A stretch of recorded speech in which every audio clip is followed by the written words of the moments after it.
अच्छा, आज जो बिस्मिल्लाहिर्रहमानिर्रहीम हम करने लगे हैं वो ट्रेमाटोड्स हैं। अच्छा, ट्रेमाटोड्स बेसिकली ना इसमें एक चीज़ है जो ट्रेमाटोड्स में समझने वाली है, वो ये है कि जो ट्रेमाटोड्स है ना, अब इसमें हमारे पास मतलब ये क्लासिफिकेशन तो मैंने शुरू में करवाई थी ना।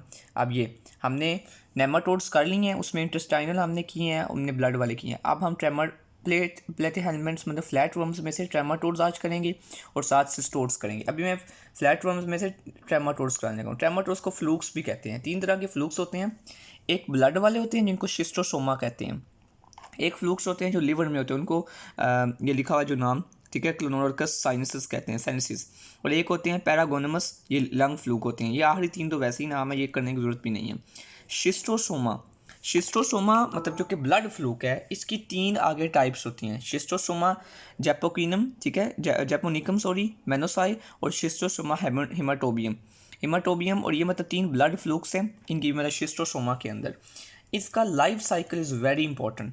इसका लाइफ साइकिल बेसिकली क्या होता है, और मैं आपको एक बात बता दूं, जिसमें मैंने ऊपर इंटेस्टाइनल नेमाटोड्स जब बताए थे, मैंने बताया था कि कौन कौन से नेमाटोड स्किन के थ्रू पेनिट्रेट करके जाते हैं। वो कौन कौन से थे? स्ट्रोंगोलाइडिस और हुकवर्म्स, ये स्ट्रिंग से पेनिट्रेट।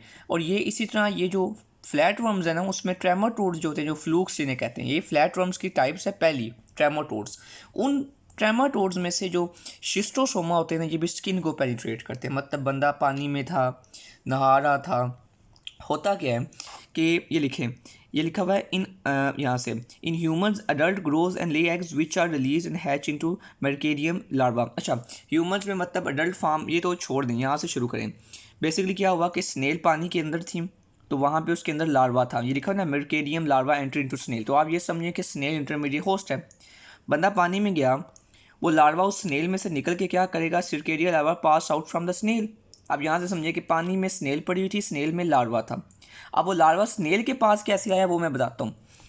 अब वो स्नेल से वो लार्वा निकला, किसका नाम, ये जो सिरकेरिया लार्वा लिखा हुआ है, इन शिस्टोसोमा सिरकेरिया पेनिट्रेट ह्यूमन स्किन। ये तो बात समझ आ गई, मैंने बता दी शिस्टोसोमा में सीरी पेनिट्रेशन। लेकिन जो बाकी 2 फ्लूक्स के मैंने नाम बताए, पैरागोनमस और क्लोनोर्कस साइनस यानी लिवर फ्लूक और लंग फ्लूक, इन दोनों फ्लूक्स के अंदर क्या सीन होता है कि वो स्किन को पेनिट्रेट नहीं सीधा करता, बल्कि वो एक होस्ट दरमियान में लेता है। जिस तरह मैंने पीछे एक वीडियो में बता चुका हूँ, जो मैंने ब्लड के फ्लरियल डिजीज़ बताए थे, उसमें मैंने एक बताया था कि जब आप पानी पीते हैं, पानी में कॉपीपीड्स फिश प्रेजेंट होती हैं, उस फिश में लार्वा था। ये मैं बात कर रहा हूँ, ये वाली बात, ड्रंकस वाली। तो जब आप वो पानी पीते हैं तो लार्वा फिश में से निकल के आपके इंटेस्टाइन में चला जाता है, और फिर वहाँ से वो क्या करता है, ब्लिस्टर डिजीज़ काज करता है। और फिर वही बंदा जब नहाने जाता है, वो ब्लिस्टर में से दोबारा लार्वा निकलता है, दोबारा कॉपीपीड्स में कोई और बंदा आएगा, कॉपीपीड्स में चली, जब पानी पिएगा तो कॉपीपीड से वो लार्वा चला जाएगा। तो अब हमारे पास जो है ना, यहाँ से ये लिखा हुआ है कि इन शिस्टोसोमा सिरकेडिया पेनिट्रेट करेगा स्किन को। लेकिन जो अगर फ्लूक्स हैं, जिसमें हमारे पास दूसरे फ्लूक्स कौन कौन से थे, नाम अपने जहन में खुद रिकॉल करें। लंग फ्लूक जिसका नाम पैरागोनमस है, और लिवर फ्लूक जिसका नाम क्लोनोर्कस है। इन दोनों केसेस में वो एक होस्ट इंटरमीडिएट यूज़ करेगा, सेकंड वर्टिब्रा जो लिखा हुआ है। वो पता है कौन से होते हैं? जिस तरह अगर लेट्स सपोज यहाँ पे इन्होंने मेंशन किया हुआ नीचे करके, क्लोनोर्कस में रॉ फिश होगी, और इस केस में रॉ क्रैब मीट होगा। ये एमसीक्यूज़ में आ सकता है कि लंग्स वाले केस में क्रैब मीट, क्रैब मतलब जो एनिमल है उसके अंदर प्रेजेंट होगा। और अगर आप क्लोनोर्कस की बात कर रहे हैं लीवर तक की, तो वो फिश के अंदर होगा। ठीक है, तो ये ड्रंकस से रिलेट कर ले क्लोनोर्कस वाला, क्लोनोर्कस और इन दोनों में फ़िश होगी, इसमें क्रैब होगा पैरागोनमस में। अच्छा, अब मैं सिंपल करके बता रहा हूँ। वो जो सिरकेरिया था वो बंदे के अंदर चला गया, इन ह्यूमंस में उसने अडल्ट फार्म ग्रो की, दोबारा अंडे दिए, उन एग्स में से दोबारा लार्वा निकले, वो लार्वा दोबारा स्नेल के अंदर गए, स्नेल से वो बंदा पानी में नहा रहा था, स्नेल से लार्वा निकले और शिस्टोसोमा के केस में सीधा पेनिट्रेट कर दिया। बाकी दोनों केसेस में अगर वहाँ पे वो फ़िश प्रेजेंट है, फिश में चले जाएंगे, फ़िश में जाएंगे तो वो क्या काज करेंगे, पैरागोनमस सॉरी क्लोनोर्कस मतलब लीवर के अंदर मसला करेंगी। अगर वो क्रैब मतलब क्रैब के अंदर चले जाती है, सेकंड वर्टिब्रा ये भी एक है, तो क्रैब में चले जाएंगे, वो क्रैब का मीट जब बंदा खाएगा वहाँ से वो बंदे में चले जाएंगे, दोबारा इंसान में जब ह्यूमंस में जाएंगे तो उनकी अडल्ट फार्म आएगी, वो अडल्ट फार्म जो है वहाँ से दोबारा लार्वे निकलेंगे, और लार्वे वो दोबारा जो है वो स्नेल के अंदर एंटर हो जाएंगे। तो ये एक बेसिकली लाइफ साइकिल था। तो ये बेसिक इन्फेक्टेड बंदे की बात होती है, जो लार्वा, जैसा कहते हैं ना, कोरोना अगर एक बंदा इन्फेक्टेड है तो वो उससे दूसरे बंदे हो सकते हैं। तो ये इन्फेक्टेड केस होता है कि एक बंदा इन्फेक्ट हो गया है, वो जब बंदा फर्दर इन्वायरमेंट के अंदर फर्दर इन्हांस कर रहा है उस डिज़ीज़ को। तो शिस्टोसोमा की 3 टाइप्स मैंने बताई हैं, जेपोकिनम, मेनोसाई, हेमाटोबियम। इसमें इंटरमीडिएट होस्ट हमारे पास फ्रेश वाटर स्नेल है, और ये दिखा सर्केरिया लार्वा पेनिट्रेट करता है स्नेल को, ये आपको समझ आ गया होगा, ये मैंने सारा समझा दिया। अब बेसिकली ये लिखे जनरली सर्केरिया इंड्यूस इमीडिएट, मतलब ये जो लार्वा होते हैं ना जब इंसान के अंदर आते हैं तो ये एक इन्फ्लेमेटरी रिस्पांस जनरेट करते हैं और उस जगह पे बंदे को इन्फ्लेमेशन हो जाती है। लाइक अगर अब ये तीनों जो शिस्टोसोमा है, अगर मैं इनकी बात करूँ ना, तो शिस्टोसोमा जो हेमाटोबियम होता है ये ब्लैडर में जाता है, और ब्लैडर में जाकर ये मसला करता है। ये लिखा हुआ है इन यूरिनरी शिस्टोसोमिया। ये पूरा पढ़ने की ज़रूरत नहीं है, बस ये याद रखने एमसीक्यूज आएगा कि शिस्टोसोमा हेमाटोबियम किसको इन्फेक्ट करता है, ब्लैडर को। तो ब्लैडर में जब भी कोई चीज़ जाएगी तो आप क्या होगा, हिमोचूरिया होगा, मिचुरेशन ज़्यादा होगी, ये जितनी चीज़ें लिखी हुई हैं ब्लैडर के मसले हो जाएंगे, रीनल फेलियर हो सकता। क्यों? क्योंकि ब्लैडर जब बंदे का मसला कर रहा है तो यूरिन किडनी से आ नहीं रहा ब्लैडर तक, तो किडनी में मसला हो जाएगा। तो इसको बस इतना डिटेल में याद नहीं रखना, बस ये याद रखना है शिस्टोसोमा हेमाटोबियम ब्लैडर से लिंक्ड है। और जो शिस्टोसोमा जेपोकिनो मेनोसाई हैं ये आपकी इंटेस्टाइन से और पोर्टल ब्लड से, खास तौर पे इसकी प्रेजेंटेशन पता है किस तरह होती है।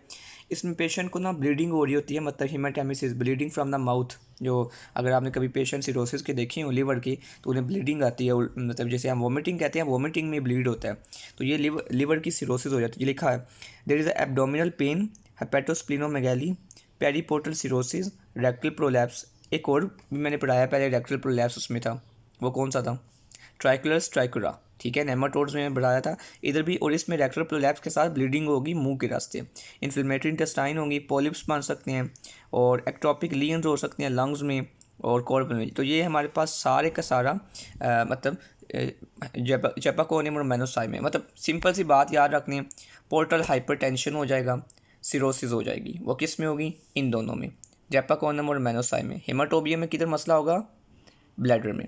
ये जो ऊपर वाली चीज़ें लिखी हुई ना, शुरू में क्या होगा जी, बंदे को एलर्जिक रिएक्शन होगा, ग्रेनुलोमेटस रिएक्शन होगा, मतलब इन्फ्लेमेशन होगी। शुरू में जिस जगह पे स्किन में वो जा रहा है तो इचिंग होगी। एक्यूट स्टेज में कैटामिर फीवर, ये एमसीक्यूज में आ सकता है, कैटामिर फीवर किस में होता है, तो आपको पता हो शिस्टोसोमा में होता है। उसके बाद क्रोनिक स्टेज में दो चीज़ें हो सकती हैं, occurs with 3 month of infection, symptoms are due to immunity reaction, ये क्रोनिक स्टेजेस थी। अगर तो वो हेमाटोबियम है तो क्या होगा, ब्लैडर में मसला। अगर जेपोकिनियम और मेनोसाई हैं तो वो क्या करेंगे, लीवर में।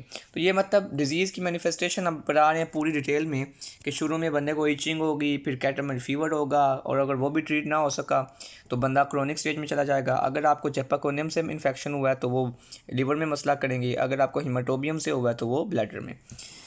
इसकी डायग्नोसिस सुपरा यूक्यू है, मतलब सुपरा इंपॉर्टेंट है कि आपको इसका लाइफ साइकिल सब कुछ इंपॉर्टेंट है। अब इसमें देखें, इसकी जो हमने डायग्नोस करना होता है ना वो एग्स से हम करते हैं। इन तीनों के एग्स की एक एक क्वालिटी अल्लाह ताला ने बनाई है। ये जो हेमाटोबियम वाला होता है ना ये सबसे सीवियर है। क्यों? इसका एग की एक लंबी सी स्पाइन होती है, ये नहीं लिखी हुई इधर, देखिए मैं खुद आपको बता रहा हूँ, ये मतलब लेविंसन में तो ये चीज़ें थी, इधर नहीं है। बस आप ये याद रखें डायग्नोसिस में आपने इसके एग्स देखने होते हैं, faeces of the for the eggs, urine भी देख सकते हैं, फीसिस देख सकते हैं एग्स के लिए। और सीरोलॉजिकल एग्जामिनेशन में ये फजूल के लिखे हुए होते नहीं है, मेरे हाल में यूज़फुल नहीं है। अल्डिहाइड टेस्ट और ये सारे एंटीबॉडी टेस्ट हैं। स्किन टेस्ट एक होता है, उसको कहते हैं फेयरलाइज टेस्ट। उसमें क्या करते हैं, वो अपने पास हिस्ट्री के एरिया बंदे को दोबारा देते हैं। तो एक बंदे को अगर इन्फेक्शन है ना तो उसके अंदर इम्यूनिटी होगी, मतलब उसके अगेंस्ट एंटीबॉडीज़ बनी पड़ी होंगी, तो फ़ौरन उस जगह पे रिएक्शन आ जाएगा, तो पता चलेगा अच्छा इस बंदे को शिस्टोसोमा से इन्फेक्शन हुआ है। ठीक है, मतलब ये हो सकता है एक बंदा आपके पास आता है जिसको ब्लीडिंग हो रही है, हिमोचूरिया हो रहा है, ब्लड आ रहा है यूरिन में, और वो बंदा कह रहा है मैंने पानी में नहाया था कुछ अर्सा पहले, उसके बाद से ये मसला स्टार्ट है कुछ दिनों बाद से, तो आपको पता चल जाएगा या कुछ मंथ बाद से। तो मैं जब से वो ट्रैवल में, तो वो कहेगा मैं पानी में नहाने गया, उसके बाद मुझे ये हुआ, उस दिन रैश हुई, रैश के बाद मुझे फ़ीवर हो गया, कुछ महीनों बाद मुझे अब मतलब पेशाब के रास्ते खून आ रहा है, तो आप कहेंगे अच्छा हो सकता है इस बंदे को शिस्टोसोमा हेमाटोबियम हो। ठीक है, ये मैंने आसान करके आपको प्रेजेंट करके बताया कि कैसे ये होता है डिज़ीज़ शिस्ट। उसके बाद जो क्लोनार्कस साइनसिस है, ये मैंने क्या बताया था, इसका नाम क्या है, लिवर फ्लूक। ठीक है, ये क्या करते हैं, अगर आपने फ़िश खाई है उसमें ये पड़ा हुआ था उसका सड़का मेटा सिरका, और वो फिर पेनिट्रेट करता है यूजुअली ये symptomatic fibrosis of biliary tract. और ये इसका भी एक होता है ये बिलियरी ट्रैक्ट को इन्फेक्ट करता है। आपने ये नहीं समझना ये लिवर फ्लूक है तो ये भी फिर पोर्टल हाइपरटेंशन, नो, इसमें बिलियरी ट्रैक्ट को इन्फेक्ट करता है। इसमें भी आप स्टूल में एग्स चेक करते हैं। और लिवर लंग्स फ्लूक जो होती हैं पैरागोनमस, ये जब आप क्रैब मीट खाते हैं वहाँ से, क्योंकि क्रैब मीट के अंदर ये छुपा पड़ा, इंसिस्टल का मतलब छुपा पड़ा होगा ये लार्वा उसके अंदर, तो ये पेनिट्रेट करेगा वाल को और लंग्स में चला जाएगा, कफ होगी, स्पूटम होगा। अब देखें कफ वैसे किस किस इन्फेक्शन में आ गई है। आपने एस्कैरियस स्टेट से याद रखा वो लंग्स तक गया। आपने याद रखा जो हमारे पास ये वाले हैं ये भी कफ काज करते हैं, तो स्पूटम को आप चेक करेंगे। ठीक है, मैं को रिलेट कर रहा हूँ सारे पैरासाइट्स को, क्योंकि पैरासाइट्स एक याद करना इज़ वेरी इजी, लेकिन जब पैरासाइट्स आपस में मिलते हैं ना तो तब उनको याद करना एक ट्रिक वो इम्पॉर्टेंट होता है। उसके बाद मैं एक आपको स्लाइड भी बताऊंगा, वो मैंने शार्ट करके इनके ये जो आखिरी वाले हैं ये छोड़ दें, ये बस MCQs के लिए, इनको करने की ज़रूरत नहीं है।